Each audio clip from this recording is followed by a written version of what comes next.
Čau, laipni lūgt atpakaļ mūsu podkāstā 2 par futbolu. Es esmu Kristaps un viņš ir. Es esmu Knots un šis ir mūsu kārtējais futbola video par futbolu. Un šodien mēs runāsim par Latvijas izlasi un tās sastāvu, gaidām Nāciju līgas spēlēm un arī pieskarsimies dažām Nāciju līgas spēlēm starp citām valstīm. Šobrīd sastāvā ir Krolis atpakaļ atgriezies. Baigi nav vairs neviens jauns spēlētājs. Jā, manuprāt, tā kā tā situācija Itālijā, kas bija ar Kroli, tā bija tiešām diezgan tāda, savā situācija futbolā, Tā parasti nenotiek. Futbolā Treneri tā nevajadzēja darīt. Nebieži tā notiek, tiešām, ļoti rets gadījums, bet labi, ka tomēr Nikolato izsauca Kroli, tā ir tāda motivācija vairāk arī pašam spēlētājam, jā. Un tāpēc es arī, ceru, ka Krols arī uz šitām spēlēm būs tiešām saņēmies un parādīs arī, labu sniegumu. Cerams arī kādā spēlē viņš spēlēs, nevis tikai būs rezerve, bet jā.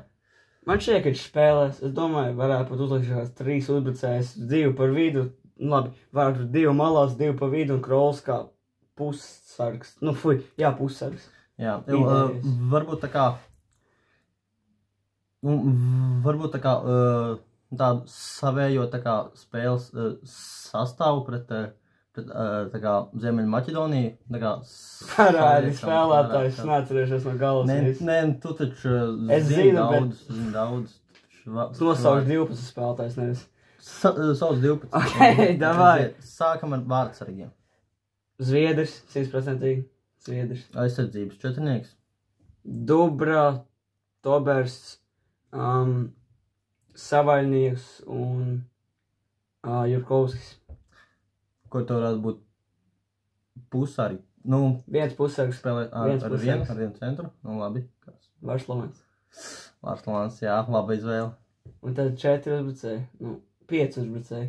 Jo labajā malā Ikonieks, kreisajā malā Daševičs, pa vidu Uldričs ar Gutkovs, aiz viņiem tieši Krolis. Jā. Kā CF, nevis kā uzbrukošais pussargs, varētu teikt. Jā, es vārtos liktu, es īstenībā arī liktu Zviedri, tīri tāpēc, ka Matricam ir tas, ka viņš pēdējā spēlējas reāli nākotnes līgā, un tas ir tiešām priekš Latvijas izlases vārdsarga, tas ir zemes līmenis. Jā. Tāpēc es tiešām liktu Zviedri pamatā, un tad aizsardzībā es gan jau arī liktu Toberu, un blakām gan jau Danielu Balodi, jo man viņš simpatizē ļoti. Es teikšu Daniels Balodi ar centrā. Un tad pa malām Savaļnieks ar Jurkovski, jo viņi ir jau stabils izlases vērtības, viņi jau ir tiešām ilgi spēlē izlasē. Un pussargi, es teiktu, kurā būtu ar 3 pussargiem Varslavāns, Cigaņiks un centrā Lukas Vapne. Lukas Vapne man ļoti patīk, slikt Lukas Vapne. Un arī kādi 3 uzbrucēji. Es teiktu Darijo Šīts, pa malu Daščevičs un centrā Uldriķis. Es tomēr liktu Uldriķi. Kas notika ar Ikonieku?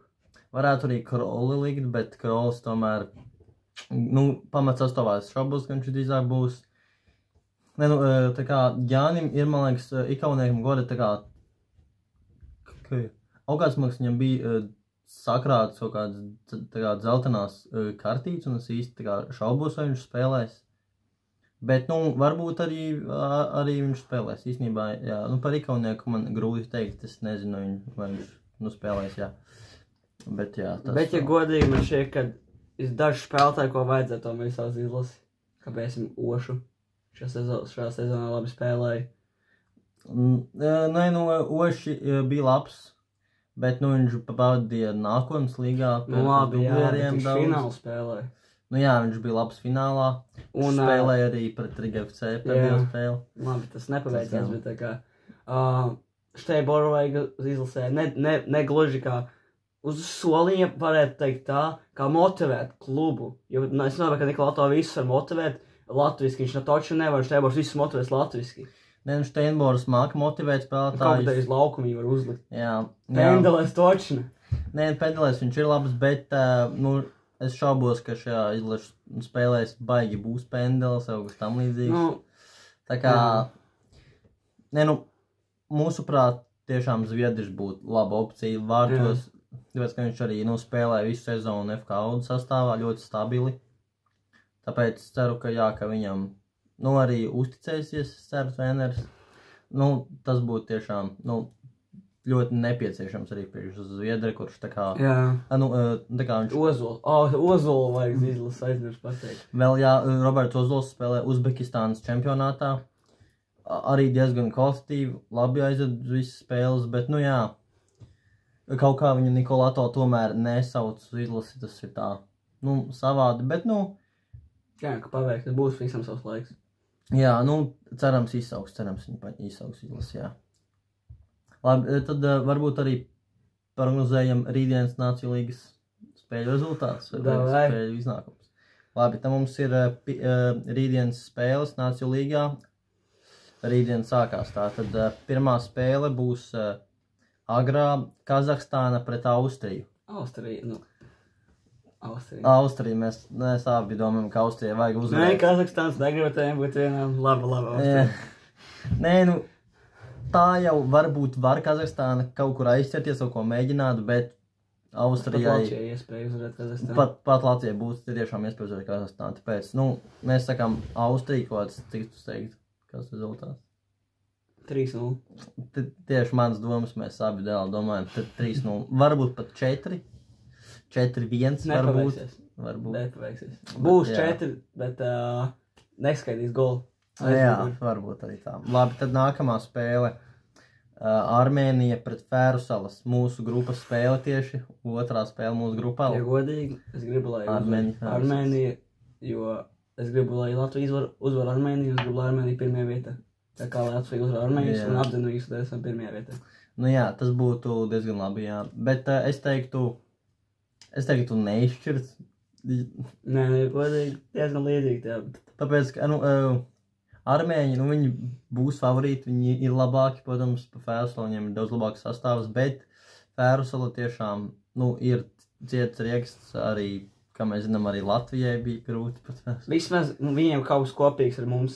Jā. Abas izlases mūsu vinnē. Jā, tas... labi, tad mēs sakam abi armēņi, vai ne? Jā.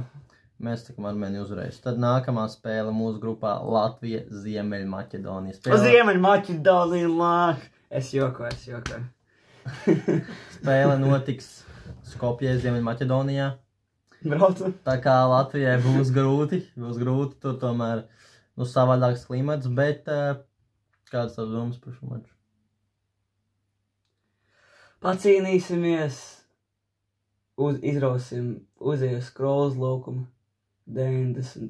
minūtē pabeiglaikā trāpīs Krols vārds 2-1 uzvar. 2-1 uzvar. Es teiktu, ka Latvijai ļoti vajag uzvarēt, bet es tomēr teikšu 1-1 tomēr. Es tomēr teikšu 1-1. Es ļoti gribu, lai tiešām Dario Šīts, piemēram, izrauja to uzvaru 90. minūtē. Tas miegas spēles Krols, un gribu, lai Šīts izrauja. Nē, man patīk Krolis, bet tagad viņam ir tas, ka viņam... viņš būs motivēts, man Nikolatam. Viņam vajadzētu būt ļoti motivētam, tāpēc ļoti likšu lielas cerības uz Kroli. Bet man prognoze, es tomēr teikšu, 1-1, un to Latvijas golu pat varētu iesīst mierīgi kaut kāds pat savaidnieks vai Jurkovskis, manuprāt. Bet kāda ir tavs, tu teici, uzvar 2-1? Jā, ok. Tad nākamā spēle Grieķija, Anglija.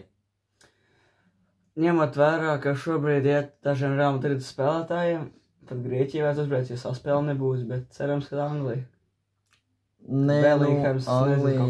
Anglija, Grieķija. Es teiktu, ka Grieķi pat var paņemt īstenībā to maču. Tāpēc, nebūs saspēlēšīgi Anglija. Jā, tāpēc, ka Angļiem tas sastāvs ir tāds, ir, protams, lieli uzvārdi, ir daudz labu spēlētāju, protams. Bet liela mačiem nav bijuši. Bet, viņi spēlē šobrīd Nāciju līgas B, tā kā tajā grupā, un tur arī viņiem ļoti švaki ies, tāpēc... Kaut kā top klubiem šoreiz, tā kā reāli sliktiet, Barcelona ļoti labi iet, protams, bet Bayern Munich zaudē, City laiku zaudē, Real Madrid laiku zaudē, kā top klubi zaudē. Tas gan. Labi. Tad tas ir diezgan liels problēmas lieliem klubiem. Labi, tad kāda bija tā prognoze? 1-1. Es teikšu 1-1, jā, es tāpat reāli domāju, ka Grieķija Anglija varētu būt, kad, nu, ja Grieķi parādīs tiešām labāko spēli, tad varbūt tas 1-1, varbūt pat Grieķi uzvar, kas to lai zina. Tad nākamā spēle Francija, Izraela. Es zinu, ka tā bija Francija, tāpēc teikšu Izraela. Jā, man ļoti patīk Francija, un Francija ir ļoti kvalitatīvs sastāvs, bet uz šo sasaukumu viņi nav izsaukuši Kylian Mbappé. Pelnīt. Mbappé nebūs šajā sasaukumā. Kāds tavs domas par to? Tāda Francija uzvarēs. Tu teici, ka Izraela. Nu, nē, Kylians Mbappé nav tā Francija. Nē, nu, tas ir skaidrs. Bet Pogba nebūs. Nē, nu. Grīzmans nebūs. Nu, ne, Izraela uzvarēs, Izraela uzvarēs. Grīzmans nav, jā. Nebūs. Nu, labi, būs top spēlētāji, bet kā ne jau top spēlētāji. Nu, tur visi ir top spēlētāji Francijā. Tomēr visi ir top spēlētāji. Es teikšu, Francijas uzvara 4-0. Manuprāt, vārds gūs Dembelē, Barkolā, varbūt pat Kundē no Barcelonas varētu iesist kādu golu. Es tomēr teikšu 4-0 Francijai vajag vinēt. 4-0 Izraela. Nu, tas jau, man liekas, ir diezgan nereāli, bet, nu... Tad jau redzēs. Tad nākamā spēle ļoti interesanta, ļoti sīmrās, man liekas, varētu būt Beļģija, Itālija. Itāļi. Nē, Beļģi, man labāk bija Beļģija. Es ļoti cerēšu uz Beļģiem īstenībā, tāpēc, ka, Francija pirmajā spēlē zaudēja Itāļiem. Es par Itāļu balsu. Un līdz ar to Itālija šobrīd ir pirmā vietā šajā grupā. Es par Itāļu balsu. Tāpēc es ļoti tomēr ceru, ka Beļģi tomēr uzvarēs. Ok, es par Itāļu balsu. Kāda tā prognoze? 1-1. Es teikšu Beļģi. Es cerēšu uz Beļģiem, es teikšu 2-1 Beļģi, tomēr kaut kāds Lukaku 95. minūtē tur ar galvu gols un kaut kas tam līdzīgs. Es ļoti cerētu uz to. Nē, pretinieku vārtos Devenē, tur tam Donnarumma tur ielaidīs un visu. Nu labi, un tad nākamā spēle Īrija, Somija. Somija. Es teikšu arī, ka es ceru, ka Somija uzvarēs. Nu, mēs abi, principā, spēlē būt ļoti sīva, ļoti līdzīga, bet mēs cerēsim par Somiju. Jā. Un pēdējā spēle rītdien Slovēnija, Norvēģija. Norvēģija. Nu jā, Norvēģija ar Haalands, tas ir spēcīgs. Viņš viens pats izskries, viņš pat nevajag, viņš izskries cauri.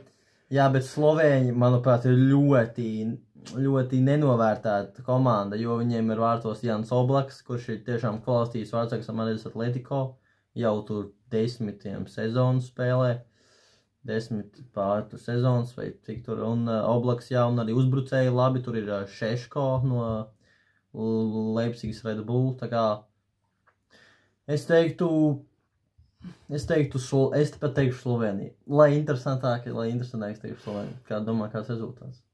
3-0. Haalands trāpa hat-triku. Es saku Sloveniju 2-1.